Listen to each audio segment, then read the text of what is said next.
নমস্কাৰ এটি ভাল খবৰ আপোনালোকক দিবলৈ চেষ্টা কৰিছো খবৰটি প্ৰাৰম্ভিক অৱস্থাত আছে ডিটেইলছ গম পালে আপোনালোকক ডিটেইলছ জনাব চেষ্টা কৰিম কিন্তু প্ৰাৰম্ভিক অৱস্থাত মই আপোনালোকক জনাব বিচাৰো যে অসম ৰাজ্যিক প্ৰাথমিক শিক্ষক সন্মিলনৰ হৈতে শিক্ষামন্ত্ৰী ডক্টৰ অনুজ পেগুৰ এক বৈঠক আজি অনুষ্ঠিত হয় আৰু এই বৈঠকত কিছু সিদ্ধান্ত লোৱা হয় তাৰে ভাল সিদ্ধান্ত কিছু হল যে ৰঙালী বিহুৰ পূৰ্বে অৰ্থাৎ এপ্ৰিল মাহত সন্মিলনীৰ উপস্থিতিত প্ৰধান শিক্ষকৰ নিযুক্তি পত্ৰ বিতৰণ কৰিব অৰ্থাৎ আমাৰ প্ৰাথমিক বিদ্যালয়সমূহত যে প্ৰধান শিক্ষকৰ পদ সৃষ্টি কৰাৰ কথা চলি আছিল সেই প্ৰধান শিক্ষকৰ পদ সৃষ্টি হ'ব আৰু এপ্ৰিল মাহতে ৰঙালী বিহুৰ পূৰ্বে প্ৰাথমিক শিক্ষকক প্ৰধান শিক্ষকৰ নিযুক্তি পত্ৰ বিতৰণ কৰা হ'ব দ্বিতীয় ভাল খবৰ এটি হল যে পঞ্চম শ্ৰেণীলৈ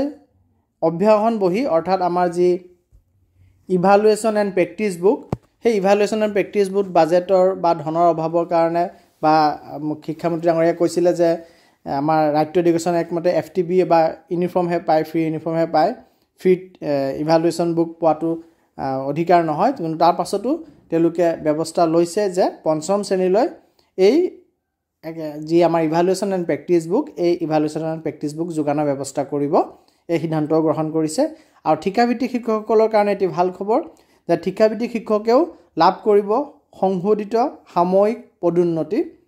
গতিকে তেওঁলোকৰ কাৰণে এটি ভাল খবৰ যে 2012 চনৰ পৰা তেওঁলোকে চাকৰি কৰি আছে আৰু প্ৰায় তেওঁলোকে 12-13 বছৰ হ'ল তেওঁলোকে চাকৰি কৰ্মৰত হৈ থকা ঠিকাভিত্তিক হিচাপে গতিকে তেওঁলোকে যি পদোন্নতি পাব লাগে সেই পদোন্নতি তেওঁলোকে পাব এইখিনিলৈকে তথ্য প্ৰাৰম্ভিকভাৱে জানিব পৰা গৈছে আৰু ইয়াৰ ডিটেইলছ যেতিয়া তথ্য আহি পৰিবহি তেতিয়া মই আপোনালোকক ডিটেইলছত জনাব চেষ্টা কৰিম ধন্যবাদ